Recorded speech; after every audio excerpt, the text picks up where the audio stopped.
You are listening to the Gritty Podcast, where we talk about all things gritty. Life is not easy. It never was, and it never will be. A good life takes grit. Prioritize who you are and who you want to be, because life isn't fair, and a little grit can make all the difference. Welcome to the Gritty Podcast. I am your host, Brian Call, and I am joined by my brother, the Gritty Broman. How are you today, Brent? I'm well. Thank you. Today's podcast is with our buddy Ryan Carter. Ryan is a elk hunting guide in Utah. He's an incredible resource for tracking and understanding elk behavior, especially early season, as Ryan hangs hundreds of cameras in the hills. Yeah, and he has a pricey little setup going on. Oh yeah, we actually cover that in today's podcast. We learn from Ryan, elk, his strategies for chasing elk from early to late season, and we get into camera setups, what kind of game cameras he uses, how he likes to hang them. He has a cheap option for all of us cheap people, and then he has the expensive camera option for the 4K nerded out people who want video and guys, pictures and are willing to lose hundreds of dollars to stolen cameras from naked hippies in the wood. Yeah, so it's a great podcast. We start out the show watching a little bit of Western Hunter episode with Nate Simmons. I thought it was a great talking point as Nate Simmons drew a tag. If you don't know who Nate Simmons is, just Google him. He's part of the Western Hunter magazine and brand, and he produces a TV show called Western Hunter. And in the last season, he was hunting elk here in Utah, and it's an interesting conversation to see kind of what he goes through early season, because the elk are doing different things that early. Mm-hmm. And then to bounce off Ryan, what he thought of the hunt and so on. It's a good little conversation I have with Ryan Carter. He's always awesome. Give him a follow on Instagram. You can see lots of elk if you're an elk junkie. It's a great follow.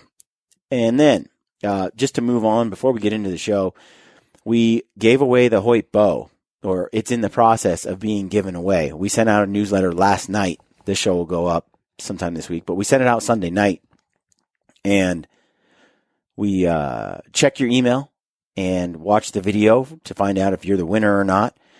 The winner has about a week or so, 10 days to get back to us to win the bow. And if we haven't heard back, we're going to give it away again. We're going to keep giving it away until somebody wins it. And we did get a couple of responses from the latest newsletter, and I would like to share that briefly on, I would like to share that briefly. We got an email from Gene. He says, "Hi, Brian. I started watching a few years back after one of my nutty friends took me on an extreme backpack hunt. I tend to overachieve. LOL. Get extreme into stuff. Needless to say, at 52, I took my son stone sheep hunting 37 kilometers one direction. Up, down, close to 6,000 meters elevation changes total, self-guided. He got his sheep. We came back to camp, went back out, got a 5x6 elk, 14 kilometers from camp, probably 4,500 meters elevation, up a mountain, down, back up. The four of us packed it in one trip, three of us 115 pounds when we hit the hook. Three of us, their packs were 115 pounds when they hit the hook at base. My son was plus 90 pounds. I will say I owe something to you guys, as it really lit my fire listening to you, and I am in the best shape of my life for what it's worth. Thank you, Gene." Jeez. I'd say that's some grit, some determination. At what point is it reasonable just to get a helicopter? I mean, I feel like at some point, or a horse, pack animal. Yes, for real. No, enlist some help. No, it's awesome. That's awesome, Gene. Thanks for letting us know. Another one I got from a Nathan. He says, "Boys, I'm so stoked to see the newsletter go out. Your distant accountability has kept me shooting 50 arrows a day and at the gym with intensity. That's referencing Spieler's podcast from this past week. Monday, Thursday, Friday at 4 a.m. before work, I spend 20 minutes in the sauna with my God and reflecting on the life I have been lucky enough to live. It sends me into the day like a warrior. I think that the most successful people I know have daily habits and rituals that they go through every day that lead to their success. And Nathan does it naked in a sauna. I'm assuming naked. 20 minutes. Probably with a towel. Reflecting. And I think one of my daily rituals is, I've written on the mirror in my bathroom, it says, be grateful. You know, what are the things I'm the most grateful? Focusing on all the things I have instead of the things I don't have. Because I think it's very easy to get down on all the things that aren't right in your life instead of being dang grateful for the freaking life you have. Because look at where, I mean, not everybody can do that. Perhaps maybe you're from third world crap hole, and you know, but most of us that listen to this podcast are blessed, man. You get to listen to a show about hunting and wellness and so on. You have the opportunity to hunt. There's just so much to be thankful for, and so much to and so I think this is an excellent activity Nathan engages in every day. I do the same thing. I just hit a 32-mile shed walk from New Mexico back into Arizona through primitive wilderness. That's rad. 32 miles. Please keep the content up. And shed haters like antlers in spring. You and the broman are killing it. Also, thank you for the Ryan Lampers talk about backcountry pack and food. It's always the heaviest and most costly part of my pack, and it helped immensely. Stay gritty and stay grateful. Thank you, gentlemen. Thank you, Nathan. That was awesome. I love hearing all that stuff. So we have some more giveaways coming up. We'll get to those. We'll settle on what those are. As someone picks up the bow. Yeah, we have some sweet Leupold gear. We have some Sitka gear, and sign up for the newsletter. We're going to be doing continual giveaways. We're going to try to give stuff away every month.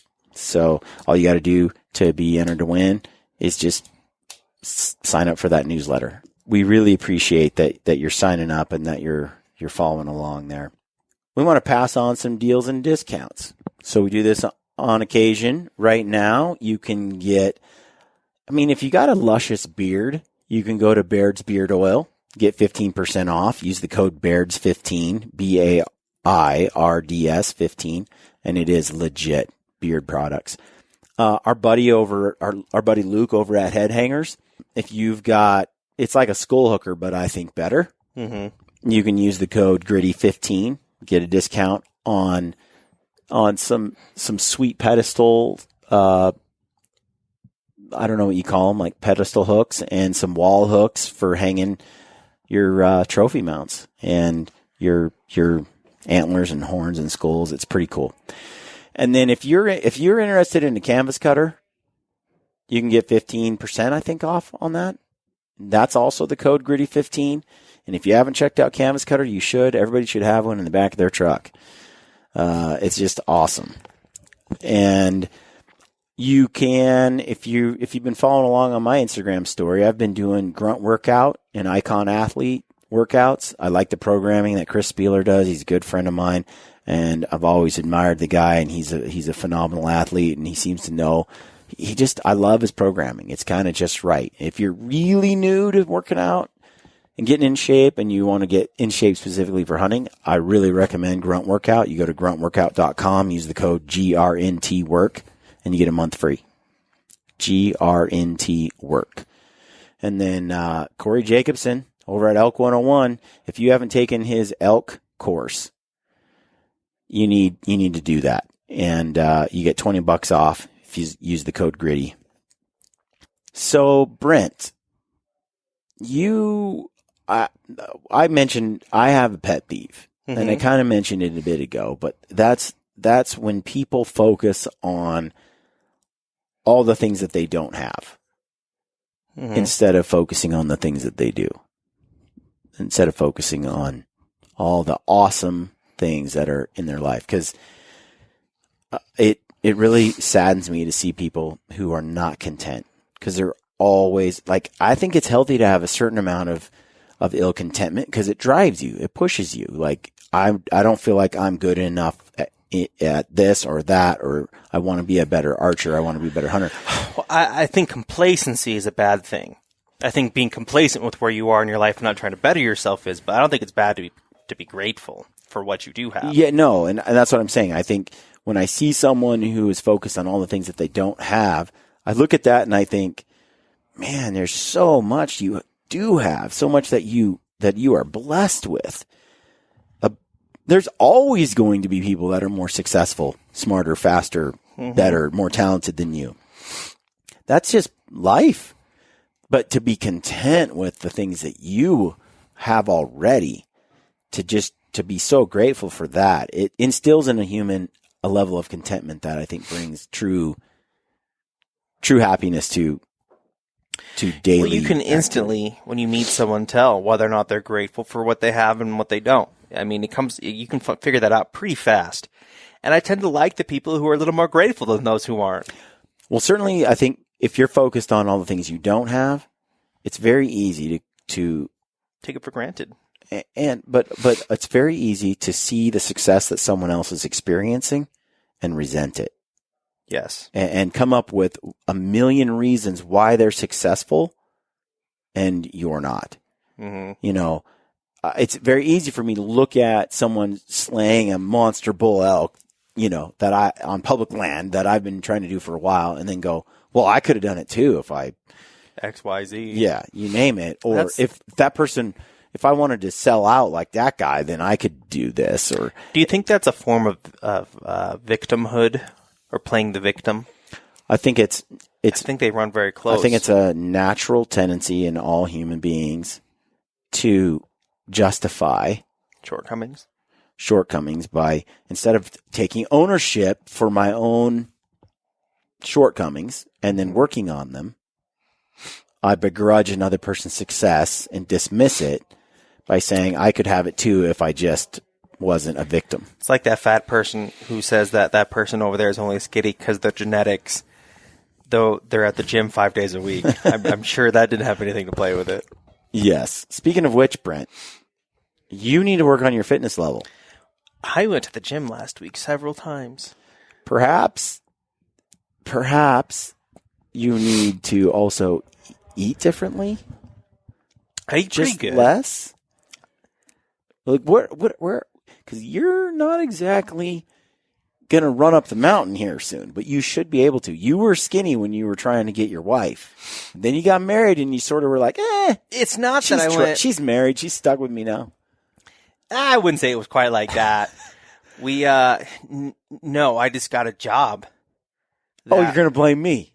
No, I delivered furniture for a year, and that kills. And you would think because you're moving heavy furniture and stuff like that it's exercise and that would keep you skinny. I just keep hearing excuses, just noises. Okay, fine. I'm overweight by a tad, and I do work on it and do address it. Yes, you have been going to the gym a lot. You need to go more. Probably. And go harder. That word intensity Spieler talked about, let's see it. Brent likes to go in the gym and power lift. That way he doesn't, like Caitlin, he doesn't have to sweat too much. It's fun. Feels good. I sweat plenty. Define enough. Yeah. Well, moving on. Did you have a pet peeve? Yeah, I don't like sissy men. Could you clarify? Yeah, men that wear bow ties. I don't like it. It bothers me. I don't get the point of a bow tie. They're not attractive. I think bow ties are just a crappier version of an actual tie. If you're going to wear something around your neck that's going to choke you, wear a tie. They're just sexier looking all around. A bow tie is like something that you would put on a present, or it looks like a collar, something I'd put on a puppy. It's not something that's masculine. Okay. And I don't like it. And I know what people are going to say. James Bond wore a bow tie. Not anymore. As a matter of fact, James Bond don't even wear a tie no more. Get with the times. I thought he was wearing it in like Casino Royale or something. No, he wore an actual tie. I think you're wrong on this. Maybe. I still think bow ties are dumb. I don't get them. And I think that they are a symptom of sissyhood that is out there. Man, pervasive. And that's deep, brother. Young people don't wear a bow tie. If you wear a bow tie, the older generation is going to think less of you. And people are going to think that's not a big deal, but it is. It is. Okay. Bow ties are dumb. Changed my mind. All right. There you have it, folks. That's some boss logic by Brent Call. Things I like. There's this article by our buddy Jim Heffelfinger that I think y'all should check out. And it's called, what was it called? It's Can We Fight Zombie Deer? And there's a link to it right now on Jim's Instagram page. If you're on Instagram, you just go to, just Jim Heffelfinger, Jim.Deere, D-E-E-R-E. Yeah, and his profile picture is that of a John Deere. Of a John Deere. Yeah, and the link is in his bio. But you can also get there by going to, it's the NRA Hunters Leadership Forum. And the article's printed there, and it says, Can we fight zombie deer? And it's a chronic wasting disease update. It's a great article. We'll see if we can get Jim on the podcast to talk about it in some detail because, it's a serious thing going on right now. It's a very interesting article. So I liked that. Check that out. Can we fight zombie deer? Chronic wasting disease. I was talking to Jim about this at the expo, and it's kind of, they used to think that it would kind of stay in one spot, but it's kind of growing up and popping in other places, and it could become an epidemic. It really could be.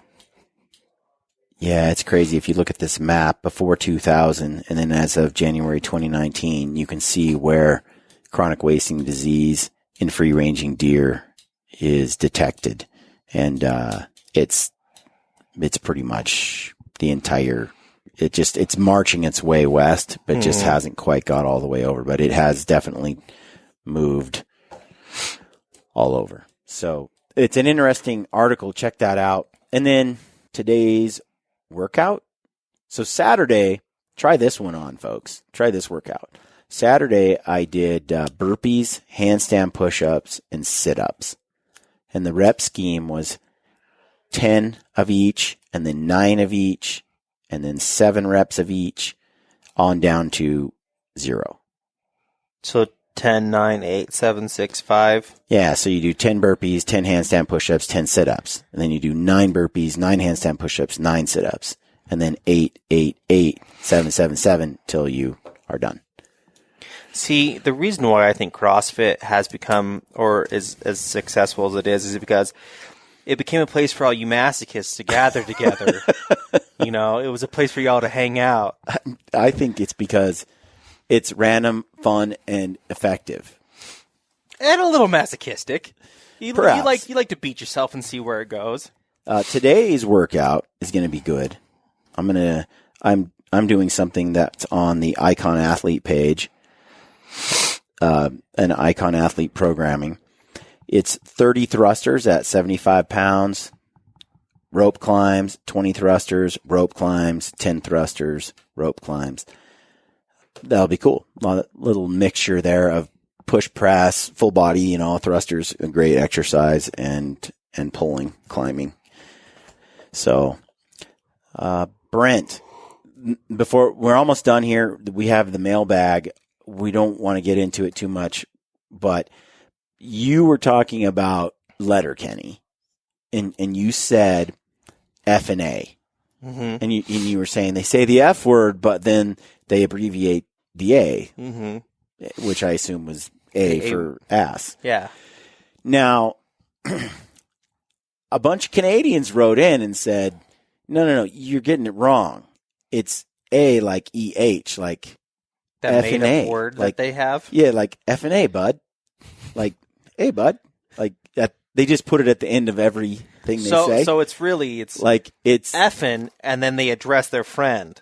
Hey, bud. Yeah. Like, don't you agree? F. Yeah, man. Like, I don't see the equivalent in the English version. They're just so polite. They're just looking to see if they're heard. F and A, bud. Maybe. I don't. It's sort of a statement with a question mark, right? That's what the A implies. Nice day, eh? Bud? Nice day, eh, bud? Right? Like, that's like, don't you agree? And then the guy says, yeah. Right? I mean, that's what I'm assuming. Okay, well, I'm not Canadian, but what is the response to that when someone says F and A, bud? I want you Canadians to inform me what's the proper response. Is it just yes or no? Is it a binary response? Something about, what a rip it was, and I don't know. There's bunch of hosers, eh, bud? So, anyway, it's not A for ass. It's more like Yeah. There you have it. Just wanted to clarify that.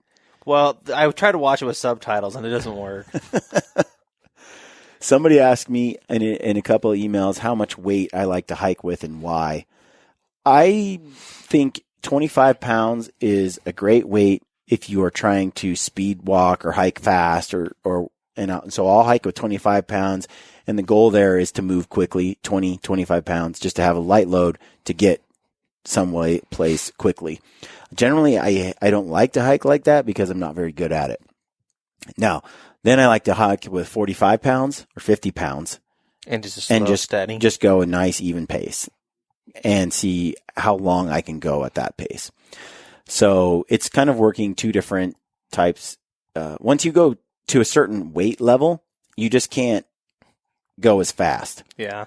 So I think it's not a good idea to go fast. Just either. Having done various CrossFit methodologies, I find like when I lower the weight and go fast, that gets me a good different kind of cardio fitness, where going heavyweight and slower gets me strength endurance in my legs and where I can hike with those loads all the time. Both are good. I'd say if you're just beginning, just like I said before, set achievable goals that are easy to achieve. 10 pounds, See, I'd rather throw on the 80 pounds and go at a snail pace than 25 and book it. My cardiovascular system's pretty much in the dumps. I'm really strong. I can just about outlift anyone in the office. You were dying when you were hiking the hill with me the other day. Yeah. And you had no pack. And we were not going that fast. I guess I was going pretty fast. Brian doesn't remember because he was on his phone the entire time Instagramming. I don't know. And so he's just not really paying too much attention to his surroundings. I was having to wait for you. You did well. You did good enough. You need to do more of that. But that's what I'm getting at. My cardiovascular system is just not great.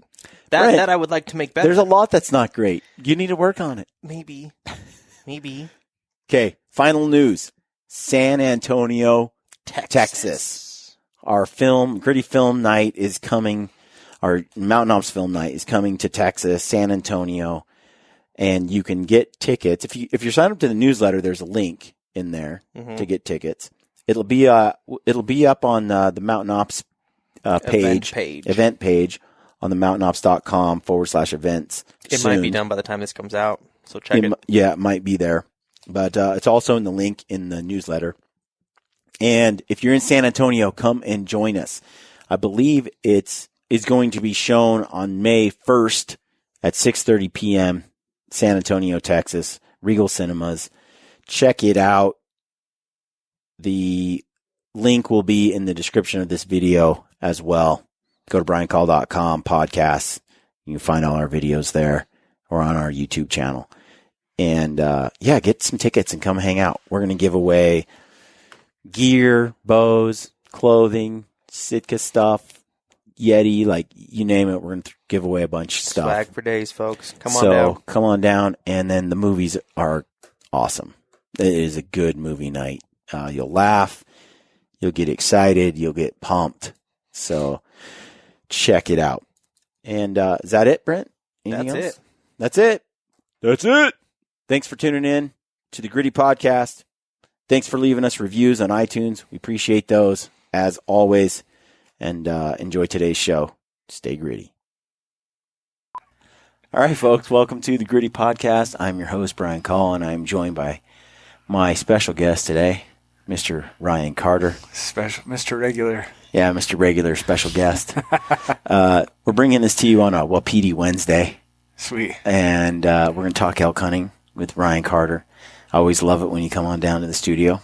And today I wanted to talk. So last night I was just going through elk. I had a hankering for some elk hunting footage. Watched a little Bro TV, a little Born and Raised, and a few other shows, and then skipped over to my MOTV app, my Outdoor Channel TV app, which I get free for 30 days. Yeah. So you try to watch as many shows as you can in 30 days, and then I had it last year, and then you're out. I kept it the whole year and didn't watch it. Well, there's I do like Western Hunter with Nate Simmons, and I like I was telling you I like Uncharted, Jim Shockey. Oh yeah, I think that's a great show. Produced really well. And I like Heartland Bowhunter too. I just like bow hunting film, so it's cool. They do and they have a nice production. And I like the Heartland Bowhunter guys, but I don't know that I've ever seen their sat and watched. Yeah, because you don't do TV. No, I don't either. No. So when they have the MOTV app, I hate the app. It's a piece of crap. But like I said, every now and then I feel like I want a little more than what I'm getting through all the other sources. I'm like a junkie. I'm done with all the stuff, so I'm going to move on. Yeah. So in this video here, Nate Simmons is out hunting elk in Utah. Mm-hmm. I want you to kind of sit through and check it out, and then I want to ask you some questions about elk hunting in Utah and his personal experiences and your thoughts on the experience and so on. Okay? All right. Let's do it. Are our listeners watching this with us? Not really. Okay. They are a little bit, and then we'll fast forward through it. He's still way up here. I mean, Randy and I have had some rough experiences packing elk out of rugged country. We've seen horses go off of ledges and go crashing down the mountain in the dark while we could see the sparks from their horseshoes every time that they were upright, which wasn't very often. And that stuff, that sticks with you. You don't just, shake it off and forget about it when you think about it.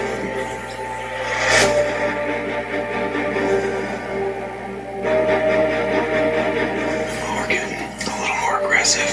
We've been pretty patient the last couple days. I can only do that so long before I start just getting bored. So we're moving in here. We've got bulls all around us. And the big bull just popped out above the aspens up here. So I really don't like where he's at that much, but at least he appears to be alone. That's a really good bull for that unit.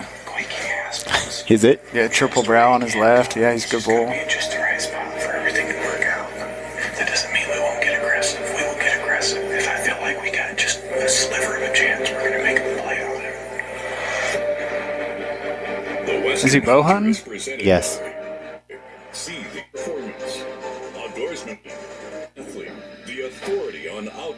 This is why I hate hunting TV. Yeah, I'm with you. Towards the bottom, in that meadow, we seen him in yesterday morning. So Randy and I are just getting ready. We just changed into our fresh shirts that we have worn. We just saved them for stopping. So they've been there, I think, 4 or 5 days. Okay. Yeah. He knows what he's done in the past. And there is a path through that quaking aspen stuff, and he might be wanting to go to Wallow. I'm not sure. He did have fresh mud all over him yesterday morning. He doesn't have any now, so he might just be feeling the urge to get I know he's not a big enough bull for you to bother with. But it's a nice bull. No, that's a good bull. On that unit, that was one of the better bulls last year. 6x8, I think he said. Yep, 6x8. He's got the triple brow and then that inline behind his fore.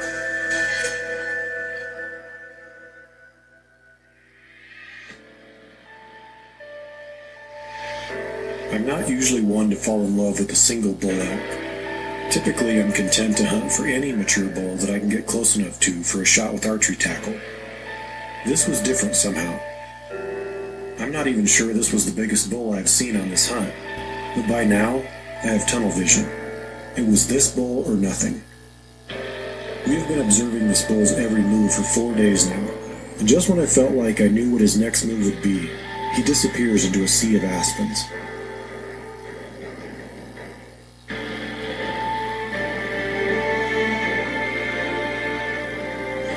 This morning we watched that bull go into a patch of those quaking aspens and never seen him again.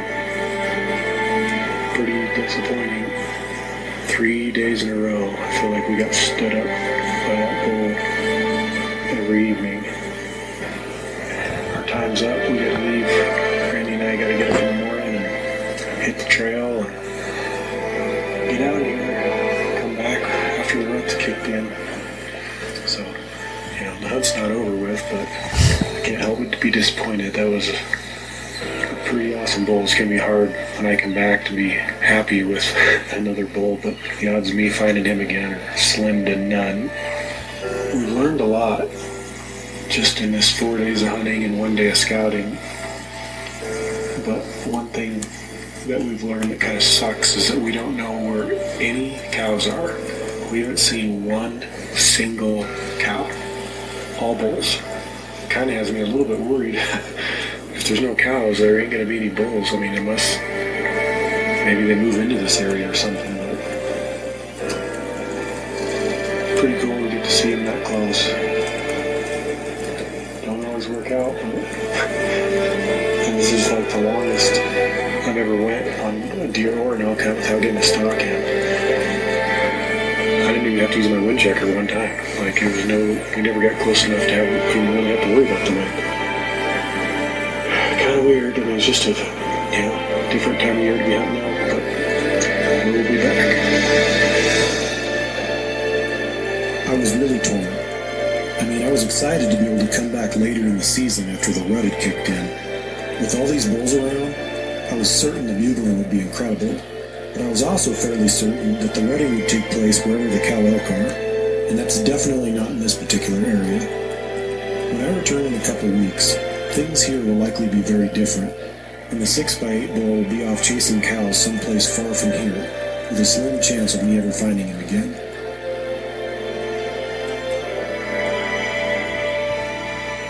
Randy is scheduled to film another hunt with Chris in just a couple days. It means we need to hike out tomorrow so he won't be late.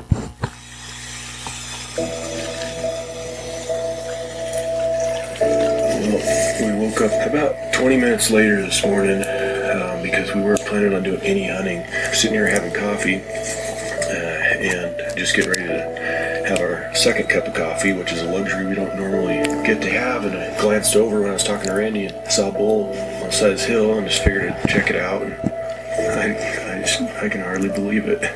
It's that same bull. And he's moved to one of the only spots on that mountain where we could see him from our camp. And, man, I do not think I got a mind to turn my back on that bull and just march out of here. I figured he was still on that mountain somewhere, but just being able to see him, it just changes things.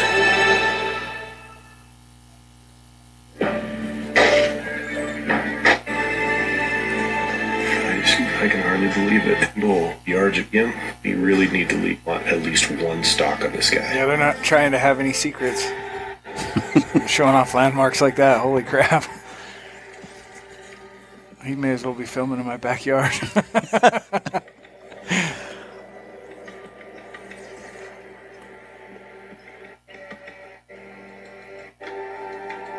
He said he gets to 70 yards.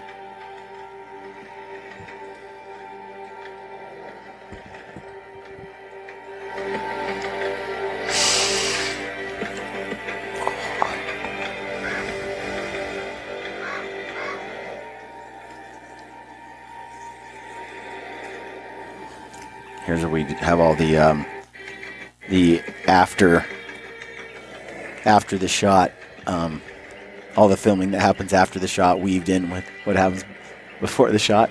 Oh, really?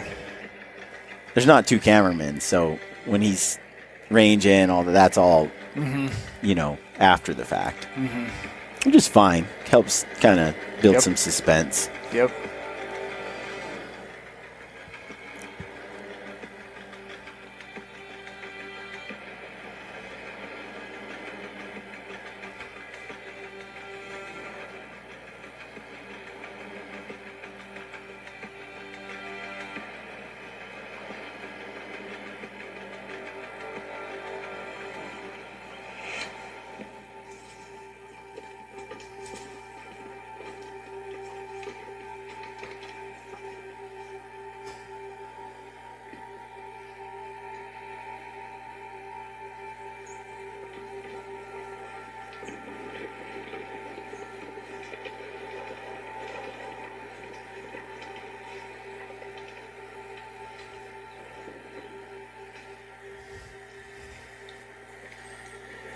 Pretty sure we got him. I cannot believe it.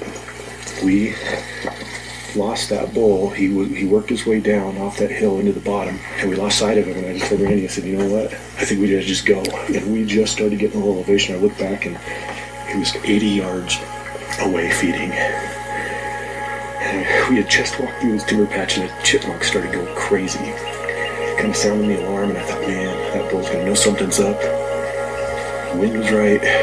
He fed into 44 yards and double lunged him. He just crashed over there by the creek. Good shot. It's interesting because he doesn't get a pass through on any shot ever.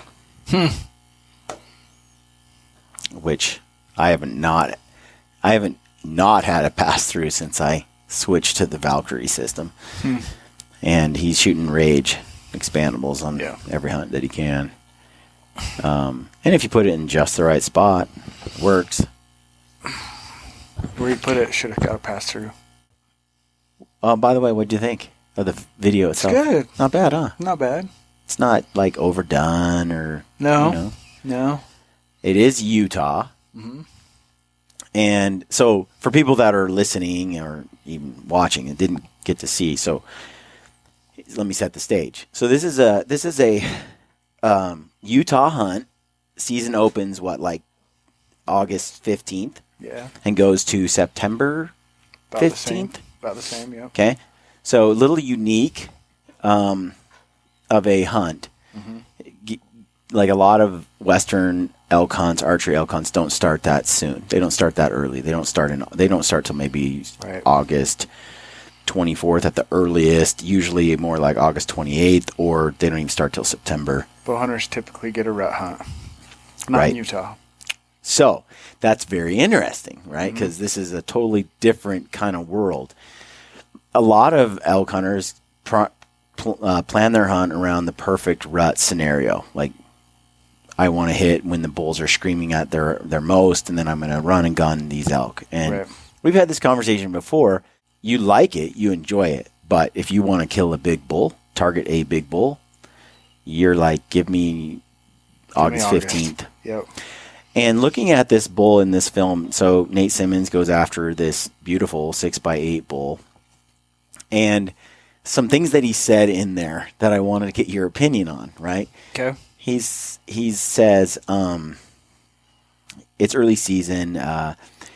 He has a hard time getting an elk, finding an elk. This one bull he's tried to kill like 3 days in a row, or watched anyway, and hasn't gone on a stalk. He keeps disappearing. They're just about to leave, you know. He's resigned to the fact that he's not going to get a bull this early season. He's going to come back when the rut has kicked in. So, a couple of questions. Okay, he said he didn't see a single cow. Single cow during his entire week-long hunt. He didn't see a single cow. So, what's the story there, Ryan? What are elk doing in August? Why didn't he see a cow? And what does that mean? Well, he was hunting in the high country. Bulls bachelor up, just like your bucks do. They spend all summer together, right? He hadn't been stripped very long. It's still early August. They hadn't started migrating. He hadn't started that pre-rut kind of route. what they do, you have a pre-rut, rut, post-rut. Pre-rut's their cruise period. That's when they break a part of their bachelor herds. They go start checking canyons for cows. That's all they do. They just put on miles. So this bull, he's still with his bachelor herd. I mean, he filmed him multiple times with 4 or 5 other bulls. Obviously, it's early August. August 20th, August 24th. We hadn't hit Labor Day yet. I think he was 2 days preseason scouting. Like, he was out there filming before he could even hunt. Mm-hmm. So it's that. I mean, it's probably September 12, 13, 14. Cows have calves, right? Mm-hmm. So I know where he was hunting. He gave away a lot of background in that. It's pretty easy to figure out. It's steeper than it looks. Like, really? Those hillsides are nasty. Vertical. Yeah, like you're hunting elk and cliffs. The cows won't spend as much time in that country because their calves are still young. September, they get pushed around more, and so they will get up in there. I've chased him in the rut right where he's standing. But at that time, they're a lot lower in elevation where the calves can walk easier. Where if they need to escape, they can run. Whereas in those cliffs, a calf to a mountain lion there is done. So that's why he wasn't seeing cows. They would have been in there soon enough. He would have came back, and that bull may have even still been in that canyon or 2 south of it. But he just in there early. You can just tell it's super early. Those wallows weren't rolled in. The elk, if that one was muddy that day, it was probably just cooling down. That's okay. Yeah. Because he said, when you hear him say, "Well, I'm going to come back. I'm going to leave that 6x8 bull," which he had his heart set on, and I'm just going to come back when the rut's kicked in. What are your thoughts when you hear that? Well, that's heartbreaking to me because you're saying I'm done with this bull. I'm going to have to find something else. That's not my style, right? Like, and when I see him walk into a sea of aspens, I'm like, okay, like we're good. He's not leaving. That's his safe spot. I just have to wait for him to slip up. Bet on the edge one day. You just got to be patient. That's where guys like Ryan Lampers kills it. It's because he's like, okay, but I got his pattern. He's on this ridge, back. And every day he's just folding in, going out. So a couple more days he would have had him regardless. Like that was just him saying, I've got to go. And that's the way hunting is, right? Like we have a life outside of hunting. His cameraman had to get somewhere else, and that was that. Yeah. It's heartbreaking. But I think I could tell he knew he's giving up on that bull. Walking out then, he's like, it's probably not likely he's going to be here. Yeah, he was resigned to that idea. I'm like, it's kind of sad, but at the same time, like, there's better bulls on that unit. Yeah. But that was a good bull. Well, the next morning when he wakes up and they're getting ready to leave, I think he made the right call. Yeah. When he sees that bull, he's like, wait a minute. I just don't think I have it in me to walk away from this bull on the hill there. Uh-huh. And he kind of patterned him after 3 or 4 days of intense 5 days of watching him. Played it really well. One stock. Uh-huh. It's kind of the Lampers style. Uh-huh. Just watch until that opportunity comes and then capitalize. And it's got to be a no-brainer. When you see him walk into those aspens and you try to make a play on him in a place that you're done. Like, some guys can pull that off. Mm-hmm. I don't think I'm one of those guys. It's not smart. But you're patient enough to wait till he screws up. You can do it in one stock. It's not typical. Like most of my bow hunters, I'm a 1 in 8. We do 8 stocks to 1 arrow. And so that's not me. That's my hunters. Right. But he played that smart. I think he did well. Yeah, in the series, this season, he goes on he has a couple great mule deer hunts, but he goes on one, I think it was Colorado, where 4 or 5 days he goes without seeing a deer. Mm-hmm. Like, not a deer. Maybe it was 3 days, 4 days. Finally, like, miles away, he spots a deer. He's like, man, I thought I was going to go, like, it just seems like all the deer died, Mm-hmm. So he goes over there and he gets close to a mule deer coming through the mountain, and he finds a nice shooter. And then because he hasn't been on a stalk for 4 or 5 days. He's antsy. Rather than watching that buck for a day or two and getting in position, and then playing it smart, he just goes, well, I saw him go in this ravine. We just got to get out of here. We got to, and he Gotta just get back to family. Yeah, and he rolls in and blows it. And he just blows it. And I'm sitting there watching it going, well, you could get lucky, right? But this is not a smart play. Right. And then as he comes out, he's like, I don't know how many times in hunting I have to do that before I learn my lesson. Like, that was dumb. Dumb. The buck wasn't bedded. It wasn't the right situation. So then he ends up staying like another day or two, I like watching that he says it, that. and then getting the stock he should have had In the first place. in the first place. But we get impatient, I think. Yeah.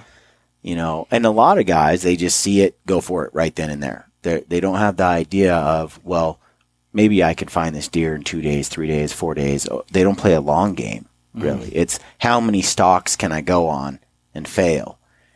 Dude, hunting is a patience game, and it's a hard lesson to learn.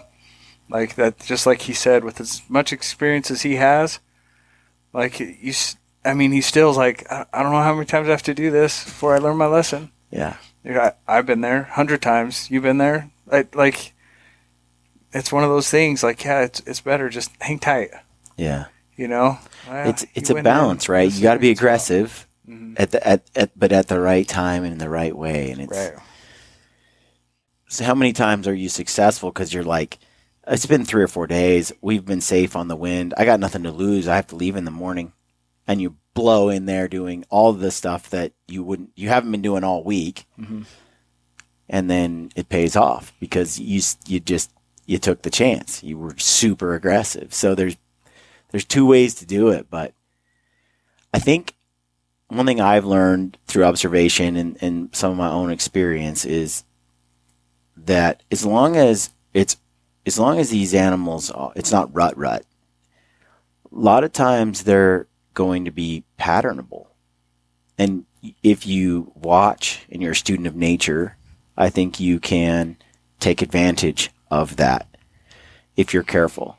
Now, during the rut, all bets are off. No, during the rut, you run the whole time. You don't. When you pause and try to be patient, you're gonna go home hungry. That's the bottom line. During the rut, you run.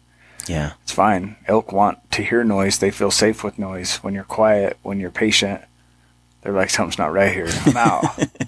Right? Yeah. They're big. They're loud.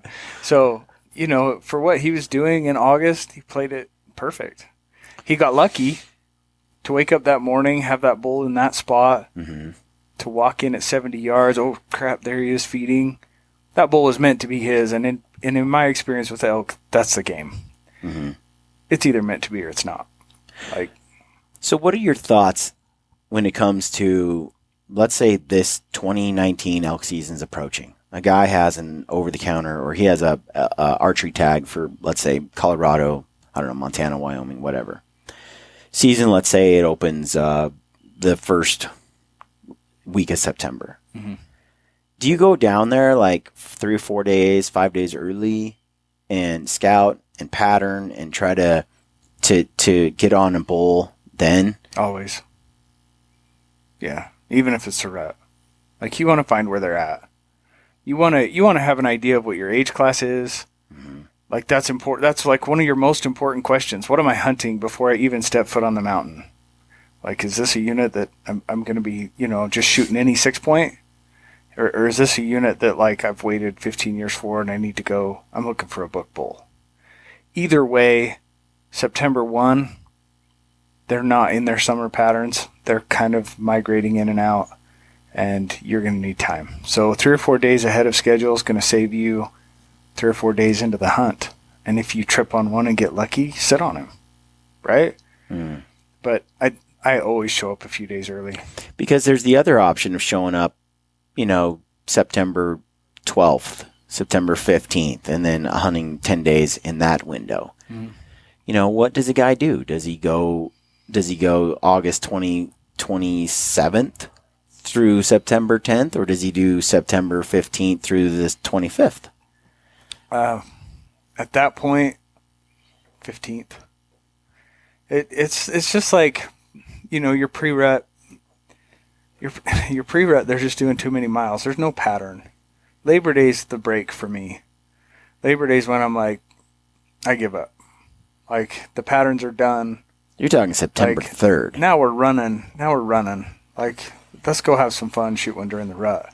Okay. It's like he said right in the beginning of that. He said something like, how did he put it? I'm not one to stick to one particular bull, but in this one's case, I have tunnel vision. Yeah, because you got to look at him every day. He tripped on his pattern. He tripped on the bull. He was able to sit and watch him. Mm-hmm.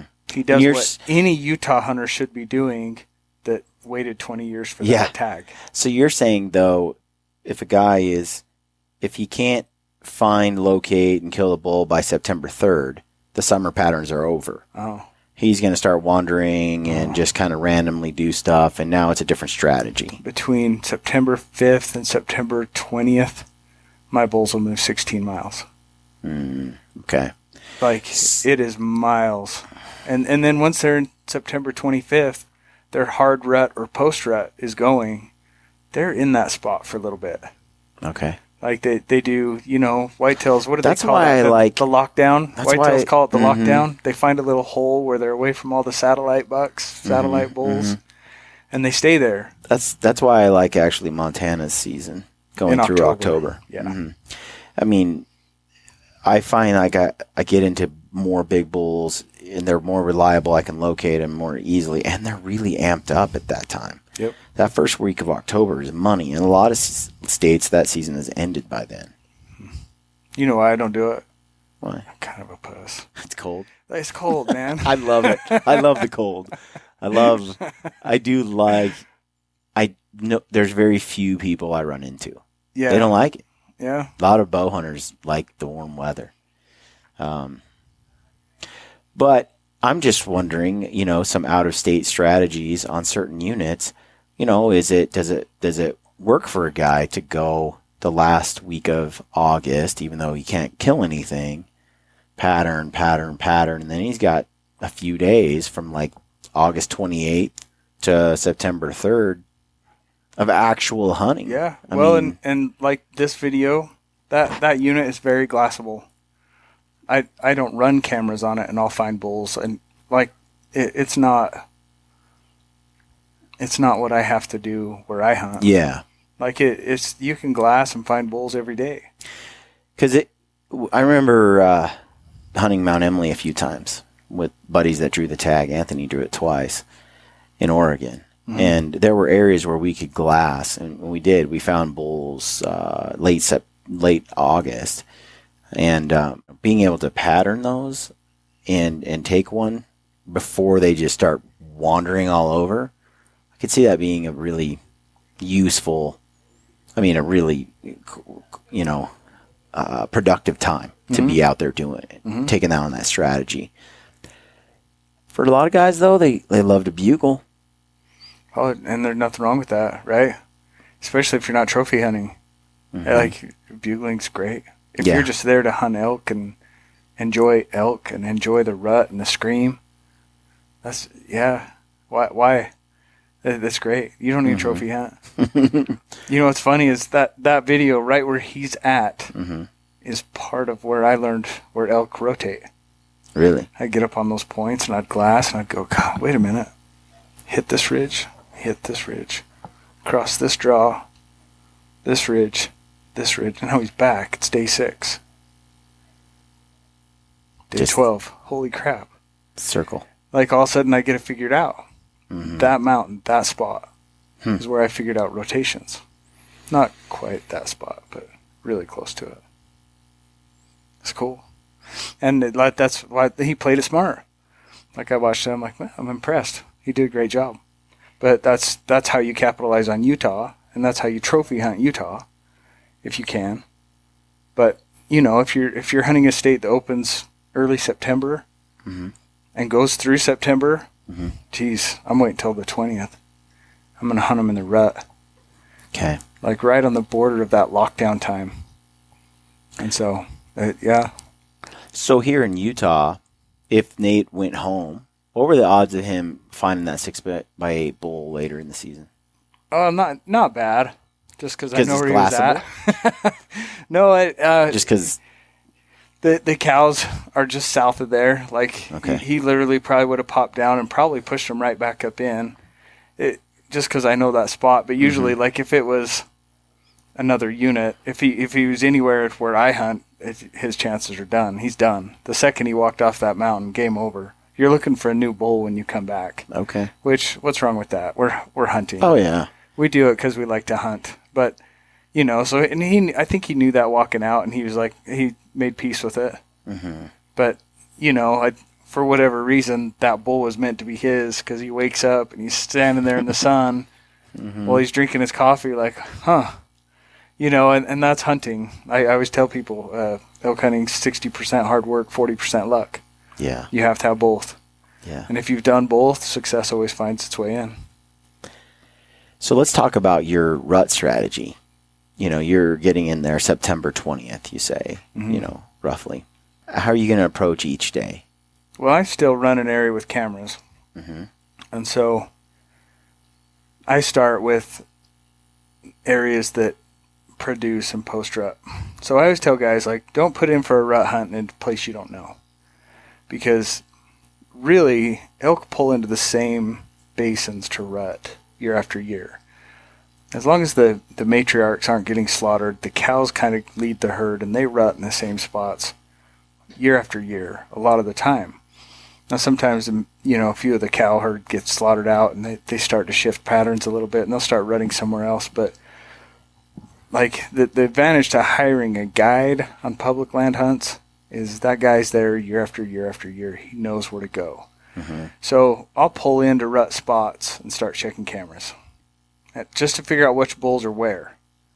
I already know the bulls, so I can start flipping through the cameras and, oh, TJ's over here. Cool. 4 days ago, he went that way. Like, we'll go figure it out. We'll go hit 4 more cameras. Then I start figuring out where he's at and what he's doing, and then it's a matter of bugle, bugle, bugle, bugle. One bull, next bull, next bull, next bull. There he is. That's how I approach it. An area that's glassing, it's a lot easier.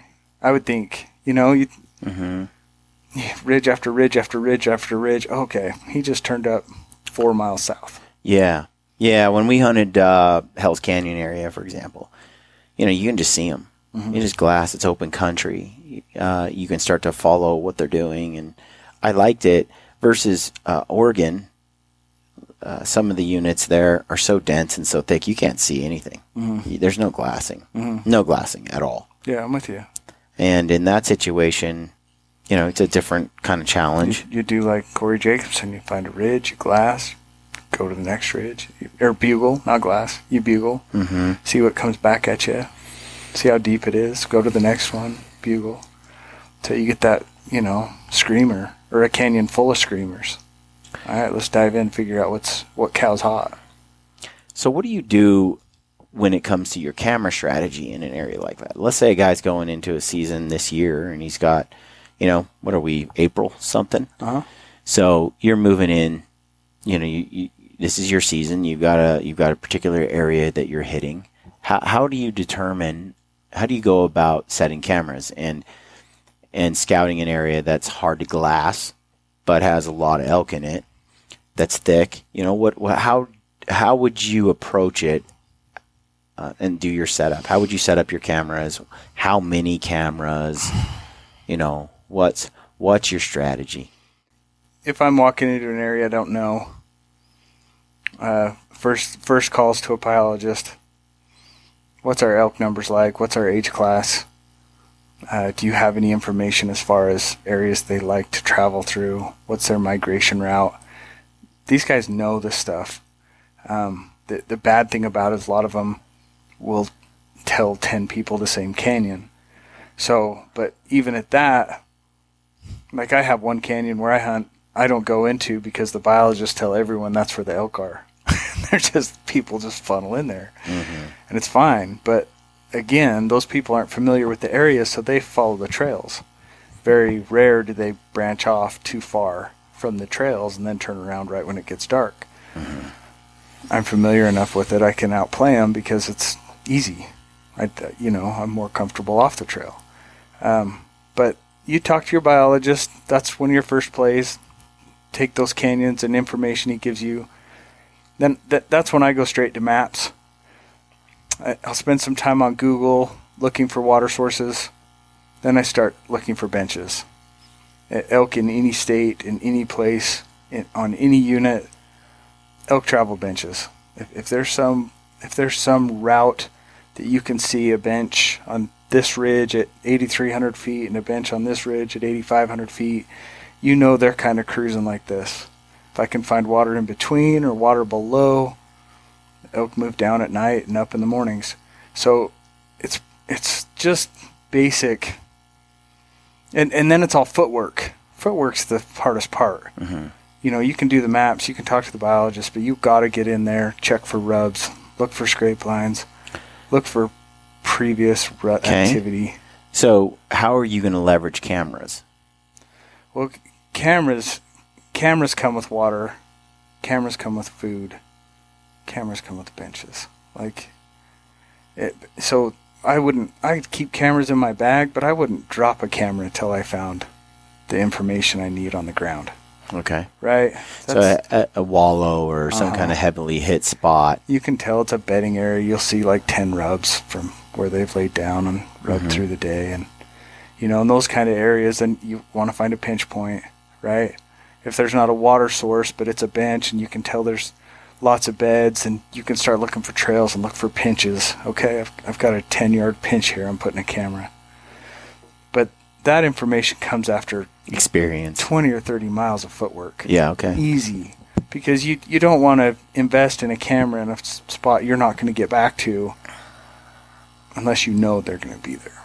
Yeah. And so that's trial and error. Elk are hard work. Like any unit, any place. You got to be in shape. You got to plan on working. It's pretty rare an elk guy just gets lucky and trips on a bull driving down the road. Yeah. Yeah, no, elk hunting is, I've said this to you, a few people, it's all work, 100%. From day one to day none. It is work. I can do a mule deer hunt, whitetail hunt, turkey hunt, bear hunt. It's not work. It's not like this. This is next level work. Yeah. It doesn't, there seems like there's no easy elk hunt, period. Rifle or bow. I've never been on one, but physically, it's a grind. It's probably because I'm not smart, though. Yeah, I do everything the hard way. That's how I've learned stuff. Call them to the bottom of the mountain and shoot them like Corey Jacobson. Yeah, there's smart hunters and dumb hunters. I'm probably the latter. So, when you're hanging your cameras, you're finding, let's say you got your benches, you got your water sources, you got your bedding areas, you got where they're feeding. Okay, and you're kind of connecting these dots. And okay, I think they're going through this. And you can tell because the wallow's hit hard, or there's a water source that's hit, or there's a trail of fresh tracks where 30 elk are piling through a pinch point. Let's say you do hang a camera at that point. Where do you recommend a guy never hang a camera? Do you have anything like that? Any rules you kind of follow where you're like, this isn't going to work? This is... No. The thing about elk is a lot of my elk I find right next to a road. I have cameras I can drive a four-wheeler to. Okay. My grandpa always told me you kill big bulls where they are. There's no rhyme or reason to what elk do. Mule deer, you can, year after year, they'll migrate into the same basins, so... Okay, so let's say a guy... I can't say there's a wrong answer to that. The only time I tell people don't hang a camera is when don't point it in the direction of the sun. Yeah. Just don't face them east or west. Make sure they're north or south. That's about the best advice I can give you because I don't have spots I don't hang cameras. Okay, so you've put on 25, 30 miles of hiking, right? And now you've got your cameras. What sort of loop or pattern do you put these cameras on in so you can check them? I don't check loops until I find a bull to hunt. Okay. So it's just so this year I'll walk in, come May, before June 15th, I'll have 60 to 70 rolling. Like, I'll have these cameras, like, just running. Bait out, everything set.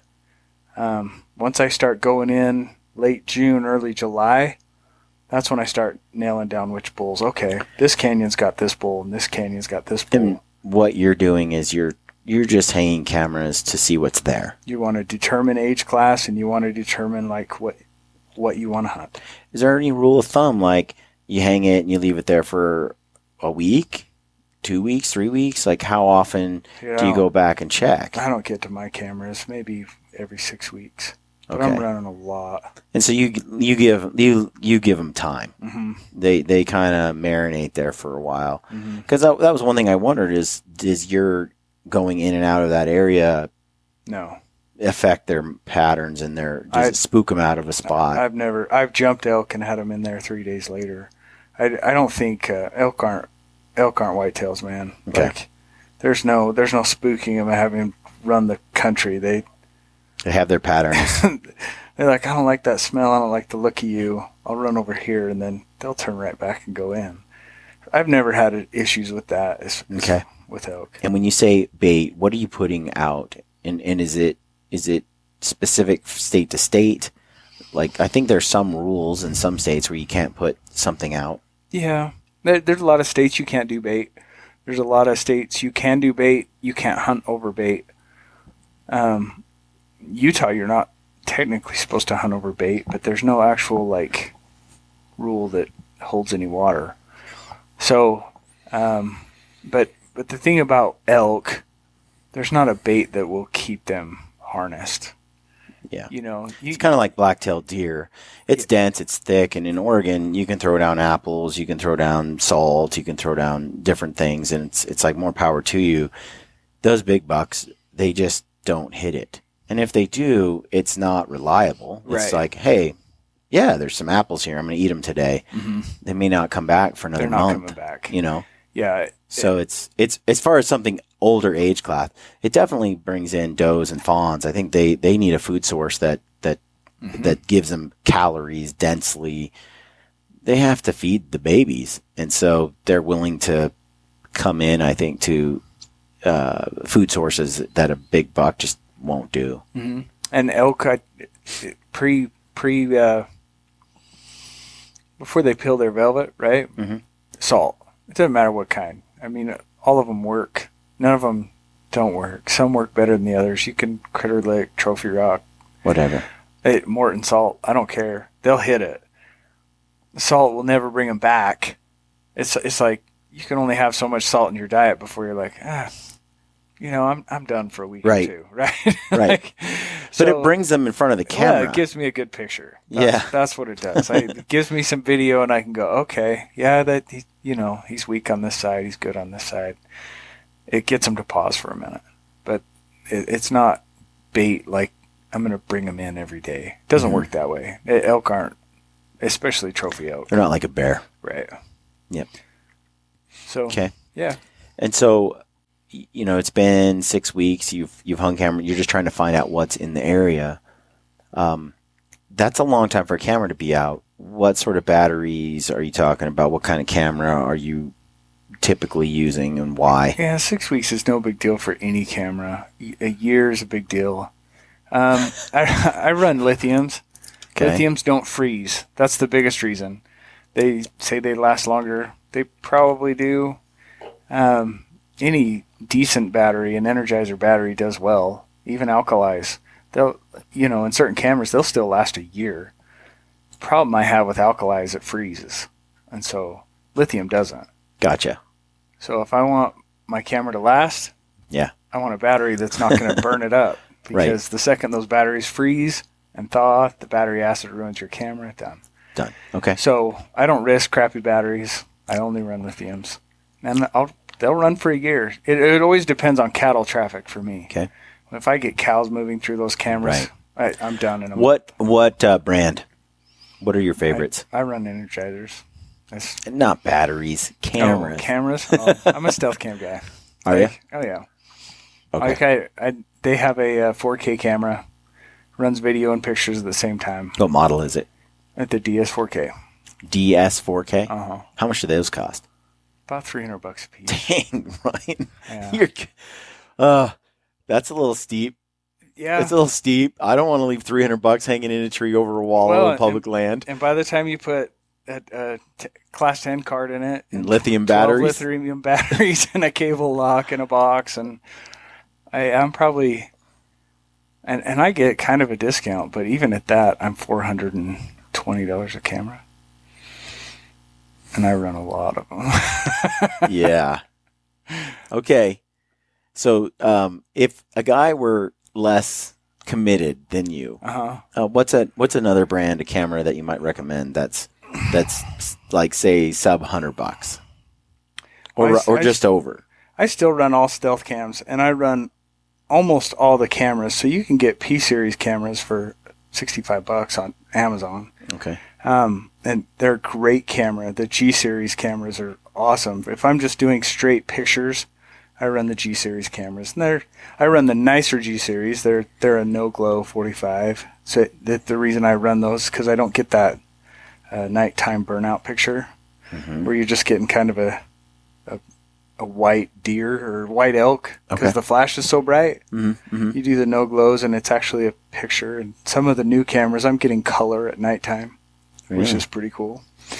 But you can run those cameras. And, those ones, like, say you get a P series, buy it on Amazon, $65, 8 Energizer batteries, regular 8 gig card. You have a full setup on that camera for $100, $110. Okay. So, yeah, a guy on a budget, that's the way I'd go. I buy a lot from Camel Fire. Camel Fire does sales with that. I mean, you can get screaming deals on cameras.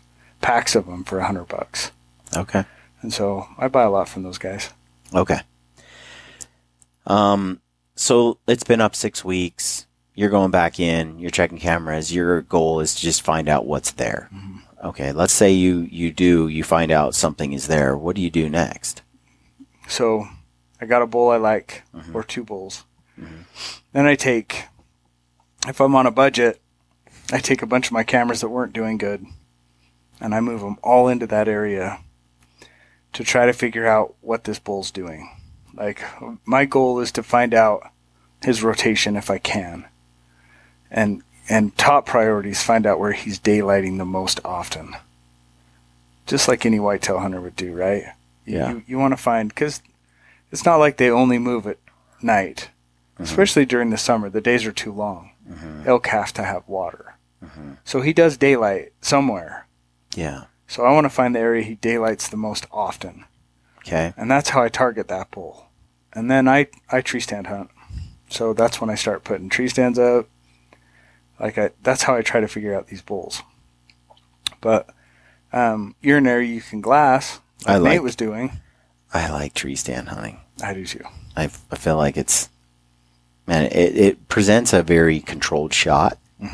You can take a shot under your terms, because you can get extremely close to an animal without them knowing you're there. Your thermals are different. Your thermals are blowing up often. It's important to have the right tree, right? Like, you got to have experience to know, okay, my wind goes this way in the mornings and this way in the evenings, and the elk enter from this direction. There's a lot you have to take in for tree placement. Yep. But man, you set the tree right, nothing ever knows you're there. Yeah. And it's fun. I mean, some of the closest encounters I've ever had, and all of them, the closest have been from a tree stand. Bears. I mean everything. You never know what you might see when you're just sitting still up in a tree. It's amazing. It's and nothing that gets your heart rate up to as much either as just watching an animal for 2 hours that's just right out of range, but right there. It's cool. And I'm telling you, I mean, I've shot mule deer, whitetails, bears at our tree stands. Nothing has compared to a 400-inch bull walking in under a tree stand. Well, you just can't.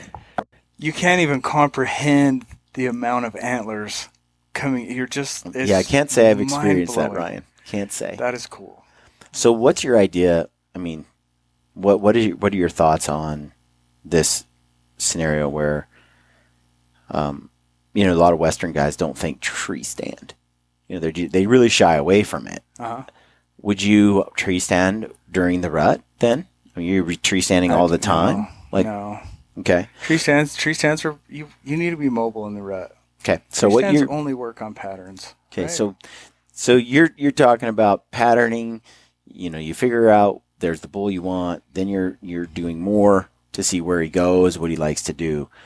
And that information, tying back to what you said earlier, is probably good up until September 3rd, 4th, something like that. Yeah. After that, tree stands are out. Cameras. Well, no. Like, Okay, I need to retract that a little bit. Okay. Because if you're not trophy hunting and you got a wallow that's just getting hammered day after day after day, by all means, throw a tree stand. Yeah. Like that's a no-brainer, right? Like, let's sit down and see what comes in today. It's today's 87 degrees. It's hotter than piss. I'm going to sit up in this tree and see what comes to water. By all means. But as far as trophy hunting goes, that's where I'm on my feet. That's where you're in shape. That's where you put on a lot of miles. Okay. Yeah. Okay. What about once the rut has kicked in? I assume you're running and gunning and moving quite a bit more. Do you still use cameras during that period? Yeah. Well, I'm checking because I can't glass, and this is why guys in Utah don't use tree stands. A lot of our units, you can glass for miles. You can find a central point and sit up there for 4 days. You're going to find elk. Yeah. And there's no reason to sit on a blank hillside in a tree stand and see nothing for how many days, right? Yep. Mm-hmm. So that's why a lot of guys, tree stands are like, why would I do that? I'm gonna sit up here and watch lots of elk and take my pick.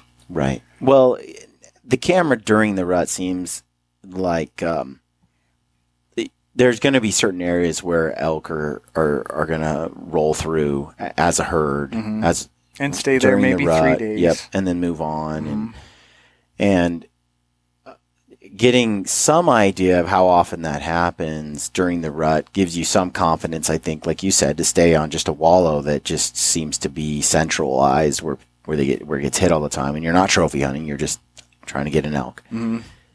But let's say that the rut has kicked in and you're kind of going for a bigger dog, bigger mature bull.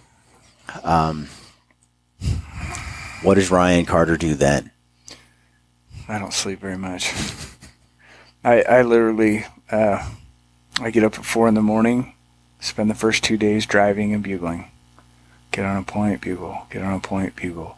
Find the canyons where they're most centralized, where it sounds like the bigger groups are. And then you work bulls all day.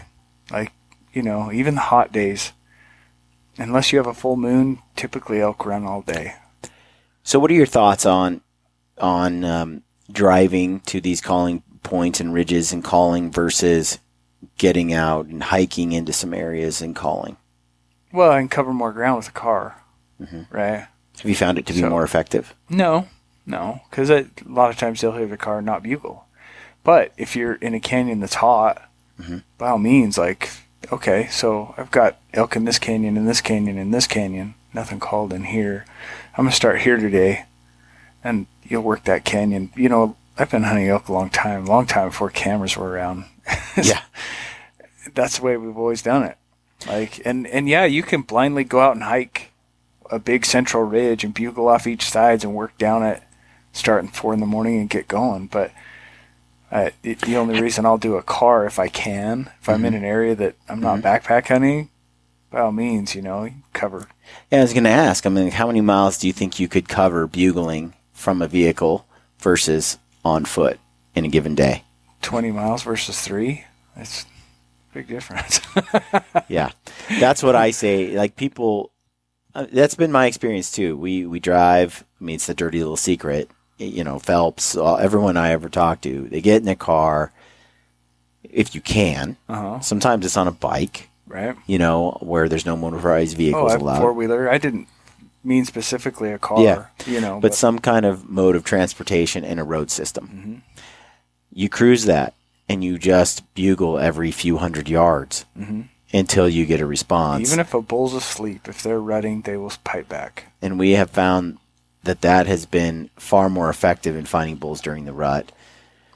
And that works all day long as well, not just in the morning. Especially, it does seem that, like, I don't know, when it gets a little warmer, things slow down, like 10 o'clock, 10 to 12 or 1, that like they need like a couple hours to rest before you can kind of shock gobble them.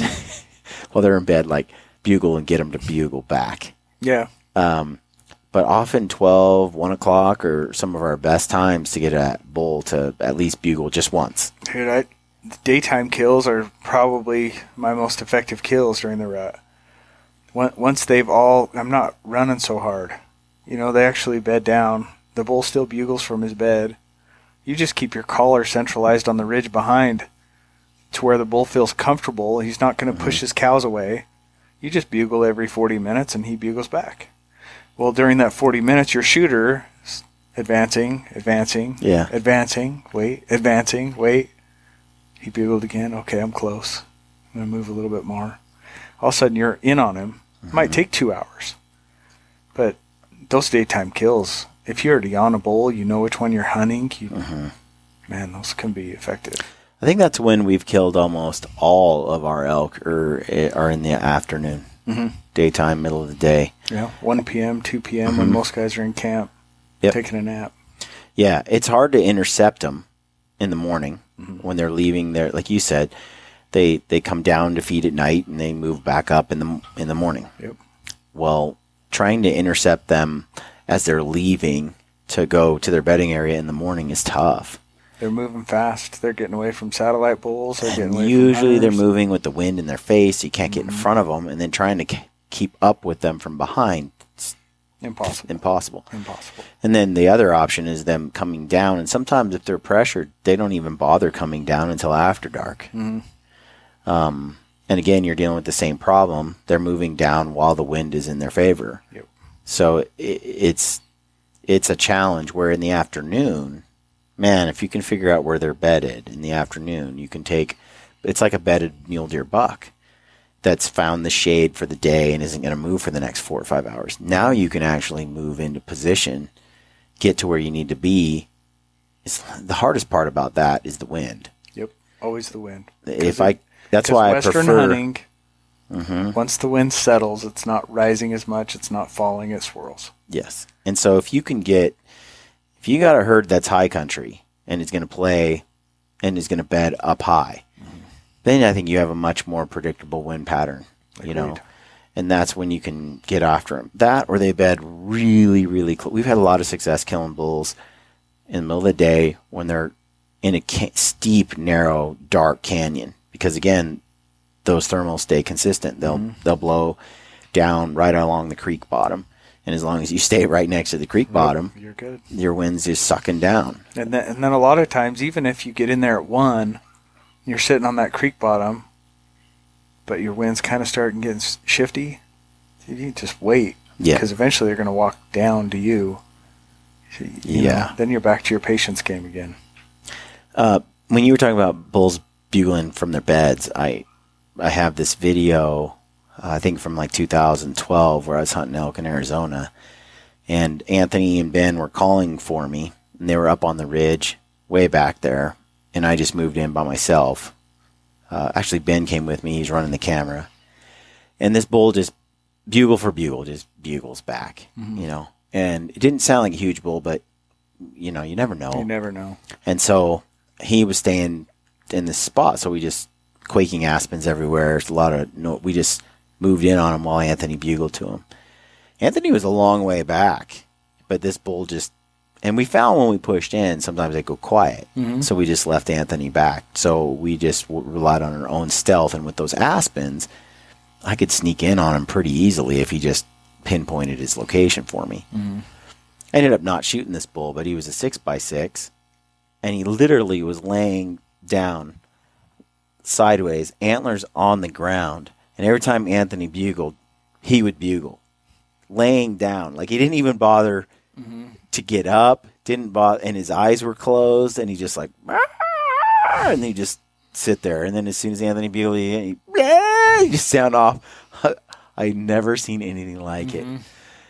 and realized that he almost couldn't help himself. Mm-hmm. He's tired. He's not even going to bother looking around. I mean, I feel like a cougar, a bear, anything could sneak up on this thing. He's just sounding off every, 2-3 minutes. Mm-hmm. He literally walked right up to him. Well, that's why the rut's fun. And that's with every species, right? I mean, he was young. He was a young 6, like 270 bull, 260. Barely spindly.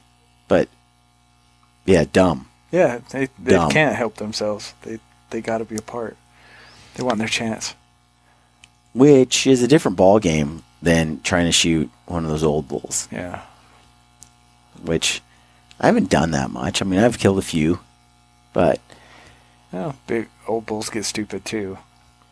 But you and I know that. yeah. I mean, my best opportunities have come with bulls charging in to a call. Just because you got so close and in the perfect storm, right? It's always got to be that. And then a couple of my oldest and biggest bulls, I would say my biggest bull probably, oldest bull, most mature bull was Oregon, sitting over a water hole that they would sneak out of they'd put their cows to bed, and then those bulls multiple herd bulls would come and hit the wallows in the water holes, and they'd go in neck deep in the water, drink, roll around and stuff, and then they'd run back to their cows. Yep. And when we figured that out, it was just sit over that water hole. And Right. it happened a few times before I got one in range, because we didn't want to, again, playing the wind in the tree stand, couldn't be exactly where they were at because they were coming in with the wind in their favor. Yeah, you had to play their entrance. Play the exit, edge. yeah. And then when they got distracted by each other, it pushed a bull, beautiful enough. bull, to me, Right. and then got a shot. So, but it's different kind of everywhere you go. Yeah, even in the same area, every scenario is different. That's why elk are hard. It's like I've never worked the same trail or the same spot and killed a bull the same way I did the prior year. Everyone's different. Like, you can tell elk stories all day because every kill is different. There's no scenario. You hunt high country mule deer, every story's the same. Dude, you wait for them to bed, you work your way up, Right. you wait for the wind to shift up, you get on top of them, you shoot them. Mm-hmm. I don't have any elk stories that are just the same. Not one. Yeah. Every time's different. It makes it hard. Back to, you being on ridges at 4 o'clock in the morning Uh-huh. and calling. How wide is that window of opportunity for them to call back to you in the morning? Have you found? I mean, do you have most of those callbacks come while it's still dark? Mm-hmm. Well, sometimes, no, it all varies. It's hard to say. Okay. Sometimes they don't pipe up till the first crack of light. They refuse to call. Sometimes they'll call at night. Okay. It's hard to say. And But- the windows, I'll still get a canyon and be like, holy crap, they're lit up in there. Mm-hmm. But it's still 4:30 in the morning. I have 2 hours. Your I'll goal go is hit to 6 be more canyons. your goal is to be in a place calling by 4:30. No, but I want to find a spot where I have enough time to work in the dark. Okay. For sure. Okay. You But if know? you're cruising ridges and road systems or whatever, you're going to try to be bugling early in the morning. Mm-hmm. And then will you just do that all day then? Till you find something that'll play? Yeah. I mean, it all depends on how hard the rut is, right? What do you think of Corey Jacobson doing 17 miles in one day, 3 or 4 days in a row? Walking, bugling, walking, bugling, walking, bugling. That's what you do. I'm like, what do you mean? That's what I do. At Yeah. 17, my biggest day was 18 during the rut. Because typically, you once you get them in the right canyon, get them fired up, you're holding put for a few hours. To do 17 or 18 in a day doesn't mean you are having a great day. Does that make sense? Right, yeah. And so I would hope you're never doing that many miles every single day because your That means you're sucks. yeah. But during the rut, I probably averaged 13, 14 miles a day. That's about where we're at, 12 miles a day. And and you're talking steep miles. Like, it's tough. Yeah. Elk hunting is not easy, but it can be. You know, I had this bull kind of looked like the bull he was hunting, had double swords on both sides. This would have been 2013 somewhere. He was an awesome bull. We hunted him for maybe 4 years. I had this kid call me from high school, drew a tag, and he had called me earlier in the year. I was like, hey, I heard you know this unit really good. Got any tips for me? And I'm like, what are your expectations? That's always the first thing, you know. And he's just like, dude, I just want a nice bull. I'm like, look, man, if you're having a hard time by day 5 in the hunt, come over to my camp. I'll point you in the right direction. He called me on day 3. I had a client in camp. We were working one bull. He says, hey, I haven't seen an elk. I haven't seen one 6-point bull. It's day 3. What do I do? I said, oh, come over here. You know, hit my camp. I'll pinpoint a few spots for you. There's some good bulls over here. I got some spots. Well, he comes driving over the mountain to my camp. On his way, he spotted the bull I'd been hunting for 4 or 5 years off the side of the road and literally shot him 300 yards off the road. Like, I know I've never been so torn in my life. Yeah, I'm like, yeah. I hate the rut. I freaking hate the rut. Like, you know, I'm all mad. Like, that I've been hunting that bull for years, but at the same time, it's like, well, that's elk hunting. Yeah. It happens. Not very often, but it does happen.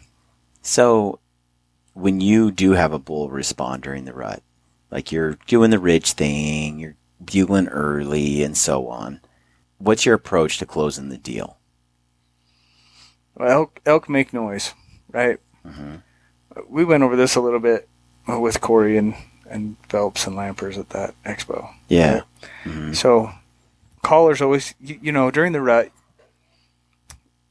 I can't sit with my hunter. Like, I'll tell him, like, hey, this is what we're looking for. If this bull does not meet this requirement, do not shoot. But I got to fall back.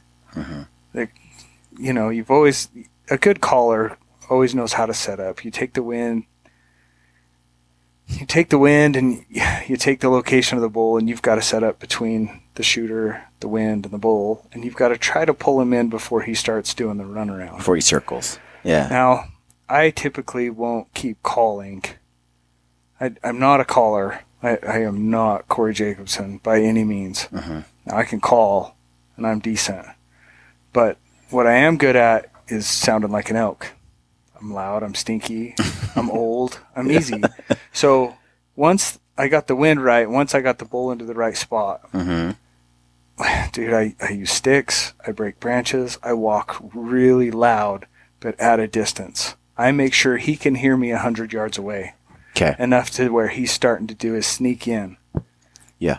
You know, they won't be as cautious if they are sure you're an elk. They will still come in, whereas if you keep bugling or cow calling, he's coming in to get downwind of you and check. So he'll start doing his circle. Right. Whereas if you're just making noise, he'll start walking directly at you. And so during the rut, especially the hard rut, like, calling isn't my go-to, but noise is. Mm-hmm. Calling's to get me into position. Mm-hmm. That's about it. Yeah. Are you a fan of, like, I really do like the method of having my caller call, because I feel like I'm pretty sneaky. I'm a stealthy guy. Mm-hmm. Having the caller call while I slip in closer, I like that. Oh no, that's if your hunter is a good enough hunter to handle his own. I seem to have more success that way than I do just sitting there waiting for it to come to me. Absolutely, and if I have confidence in my hunter. Mm-hmm. You know, when I get those hunters in my camp that make guides look good, I know he knows how to do his job. I'll actually pull the elk to me by walking away. Exactly. You know, we get into the tight spot. Right. And I'll say, okay, he's in that pocket right there. I'm leaving you here. I'm walking that way. He's going to come to you. Yeah. And I will walk the opposite way of the bull, mm-hmm. keep bugling and breaking branches and making noise just to make him kind of work towards you. And he'll bring the herd towards you sometimes. So, yeah. That bit me in the butt this year, though, where called the bull multiple times. I called the bull to like 30 yards of me, and I had no shooters around me because they had moved into the trees to go after the bull. Right. But the bull had gone quiet at about 100 yards and somehow got past Cousin Ben. And then the bull's standing there in front of me, and I'm like, my bow's like 20 yards to the left. And that's another thing. Because you were the caller. Yeah. Yeah. I called the bull into my buddy Dwayne as well, and he blew it at, I don't know, 3 yards. And so the bull just carried on past Dwayne, and I'm like raking this tree with two hands, and I look to my left, and the dang six, like, it was like a 5x5. It was a nice bull, just walking straight at me, heads down. And I'm like, how is he not dead? Because it was in the snow. You could see where he had gone down the hill, and he was coming right back up the same trail he came down. Uh-huh. And he's now at least 30 yards past Dwayne, and it's too thick for Dwayne to shoot now. And the bull just keeps walking straight toward me. I kind of freeze, and the bull's so clueless. He didn't even look up until he's about to step on my bow at like 8 yards. And the whole time I'm watching him come at me, and I'm like, there's no way I can move like 8 yards over to get my bow, pick it up, draw it. And I had just had it in my hand while I was raking a minute earlier. That's why everything that's just went why you wrong. carry a big stick. Everything went wrong. Because it sounds louder, and you can beat him over the head with it. Oh, dude. I'm like, I mean, I'd have been at full draw, and that thing would have stopped at 8 yards. Yeah. And it's so funny because he's just cruising along, and I'm like still raking the tree because and he didn't even.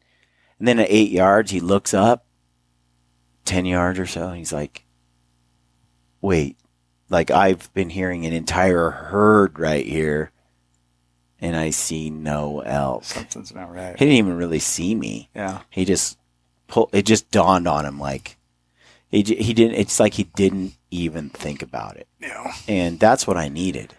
And those are opportunities that are awesome when you have a call in like that and these elk come in. But getting that, actually putting the arrow in the animal, that can be rough. But that's what I was going to say earlier is when you were describing calling an elk in, that frustration of the bull coming into the actual caller while your shooter's out there being a ninja. Yeah. And then he not intercepting or she not intercepting the bull. Mm-hmm. That's frustrating because then it's like, well, if you just stay next to me, we'll kill a bull. But then again, there's so many opportunities where you kill a bull 150 yards from where the caller is. Mm-hmm. It's like, which one? There's no right answer to that. It's elk hunting's elk hunting. And I think it's dependent on the skill of the actual caller and bow hunter and the shooter. Yeah, for sure. Right? Like, I do like the idea, though, of staying within visibility, or within 50 yards or so of the actual caller if you don't know where the elk is coming from. Typically, I have a pretty good idea. I like to stay at least 100 yards behind them. It helps if they're being super vocal. Yeah, I'm out of visibility most of the time. That just works better for me. Yeah, as far as that goes. But yeah, elk hunting never plays out the way you want it to ever. You've got to have some flexibility in how you're going to stalk and how you're going to move. And I had a hunter, and he'd killed a few things, so I thought he was going to be fairly capable. Mm-hmm. We got in this little tight canyon. At the top of this tight canyon, there's a big bull, but they've got to come through the pinch to get out to where they kind of go at nighttime. Mm-hmm. So they're up here. It's starting to get dark. I light up. There's 6 or 7 bulls bugling back. Okay. So I tell the kid, I'm like, they have to come through this pinch. They can be 60 yards that way or 60 yards this way, but you got a rifle, right? Like, they're going to be here. Stay here. I'm going to bring them to you. And the sun's still out, right? Say it's 5 o'clock and it gets dark at 8:30. Well, I go down below him to the next kind of meadow. It's about 120 yards away. I lay down by the creek, and just every 20, 30 minutes I let out a little squeal. I'm half asleep, right? I hear something above me, and I look. I'm laying in the grass, and I look up, and there's brow tines above my damn head. I'm like, well, and that was the bull we wanted to kill. And, as I kind of looked up, he looked down, and he's gone. Well, I walked up, and I was like, dude, what just happened? Well, you told me to sit right here. You've got to have a hunter that's capable to be able to read the situation a little bit. Right. Sometimes it's not as easy as you hope. And then sometimes it's just not going to work. It does help, though, if they're bugling their way in, right? Or just bugling where they're standing. Right. It's when they go quiet and start sneaking around and then start walking again. So, dude, thanks for coming on the podcast. Yeah, man. I think before we wrap up, you gotta share a story, an elk story with us. What is one of the most memorable elk hunts that you've ever been on? Tell me this story. And one you haven't already shared before. Yeah, that's what I've tried to. Okay. I probably haven't done Donna Pickett's. Donna's probably one of my favorite kills. We had we had this bull, and he wasn't our biggest bull. Mm-hmm. Biggest bull I had on camera that year was Bobby. He got killed the next year. It was 390 something.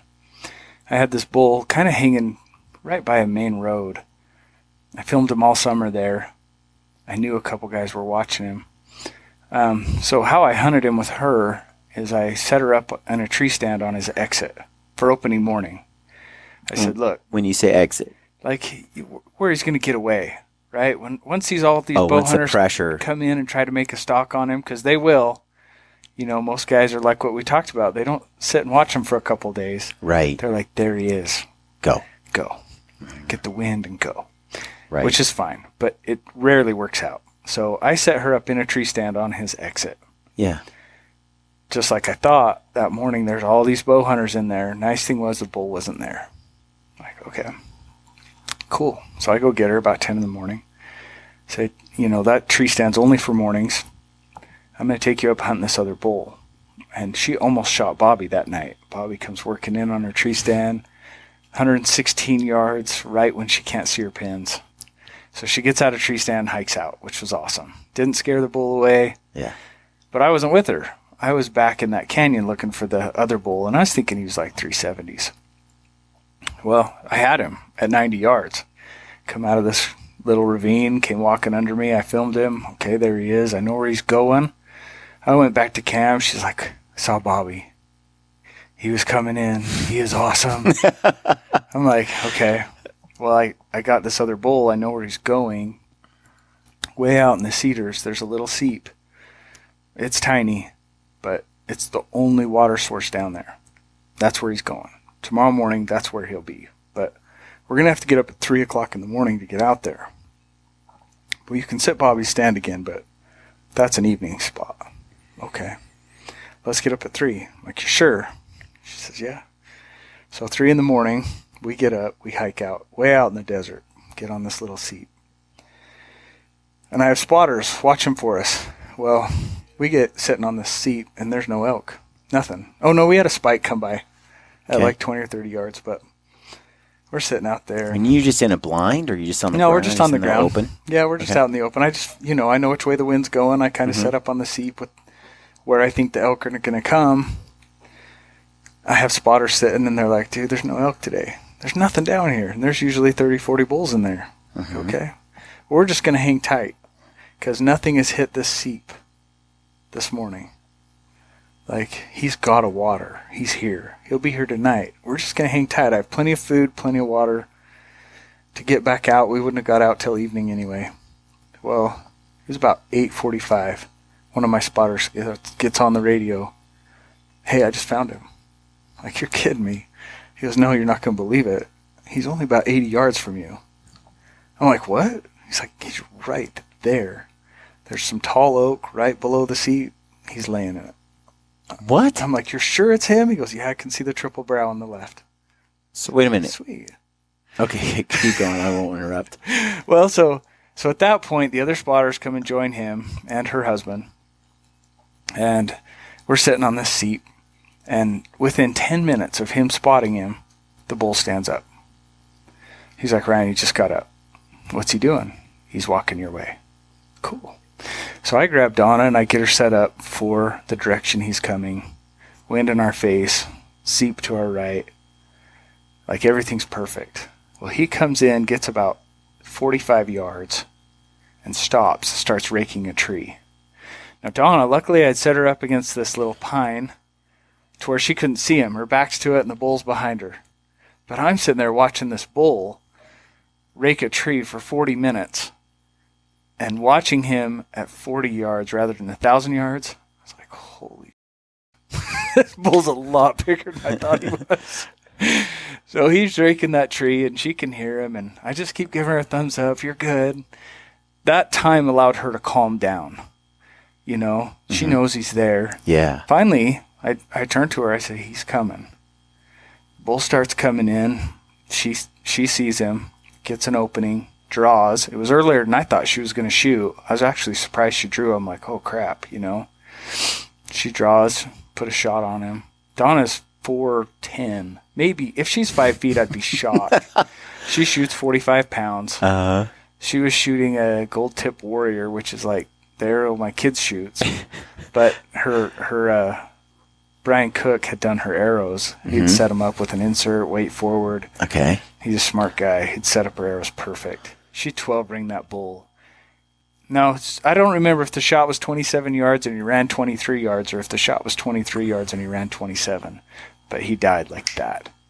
It was the craziest thing I'd ever seen. I mean, he literally started running, stopped, swayed, boom. Fell over. And then he let out this like pretty good bugle death moan that they heard across the canyon. Really? And I heard her husband go, woo! You know, and we're just sitting there. Well, Donna's killed a lot of bulls with her bow. She's actually, I mean, really accomplished elk hunter.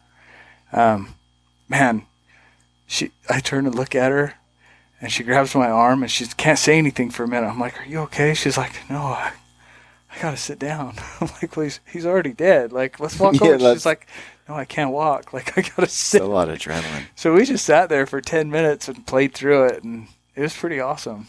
You know, like, that bull was 407. He was an absolute giant. Absolute giant. One of the coolest. What'd you call this bull?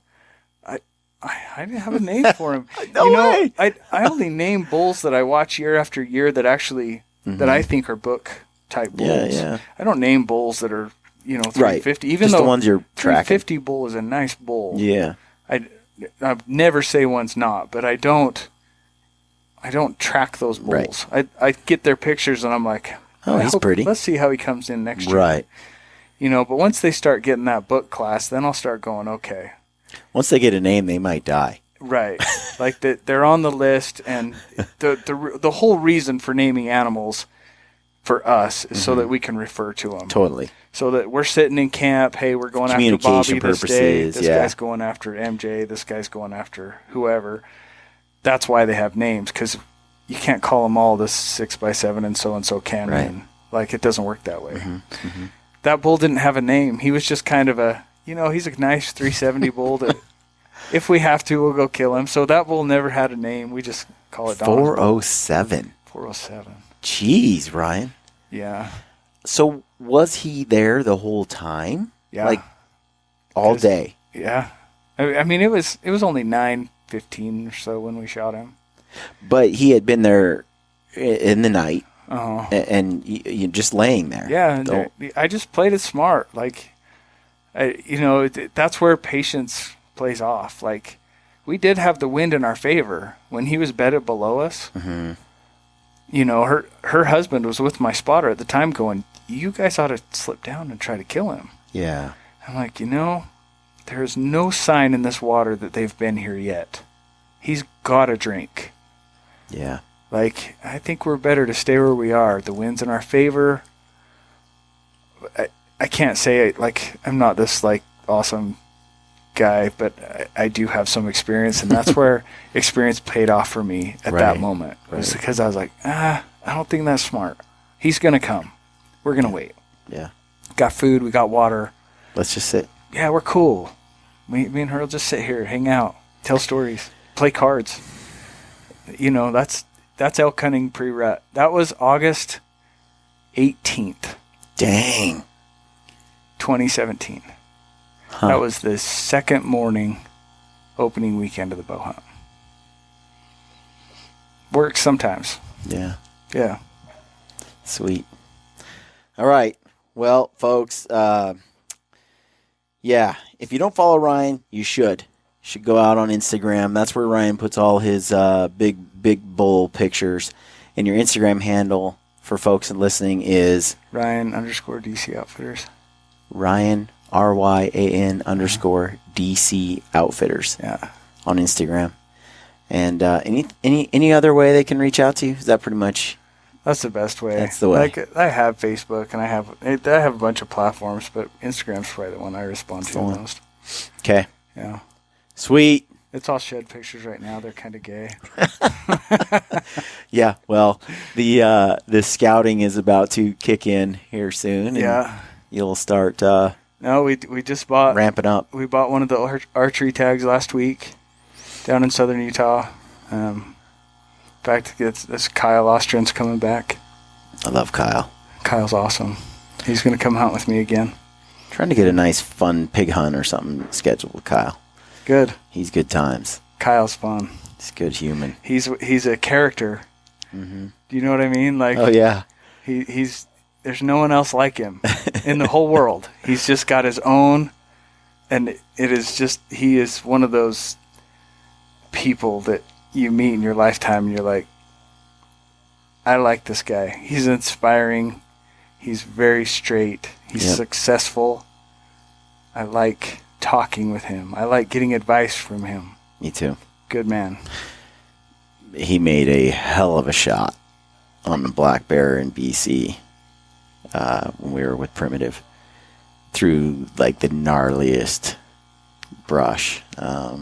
It's a cool shot. I got it all on film. So I haven't shared that film, but I will this July, August. Sweet. Part of the open season.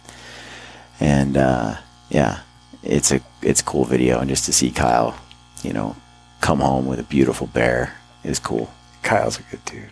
I'm excited to have him back. I had to trick him. What I did is I convinced his wife that he needed to come hunt a specific bull. That was lure. It's kind of trick the wife. It was like a reverse psychology thing. Like, he didn't. Yeah. She was the one that pushed him. Like, hey, Ryan is talking about this, and I think you should do it. And he's like, what? I think I should go out and ride again. She's a good woman. Yeah. No, very great. cool. Yeah. All right, folks, thanks for tuning in to the Gritty Podcast.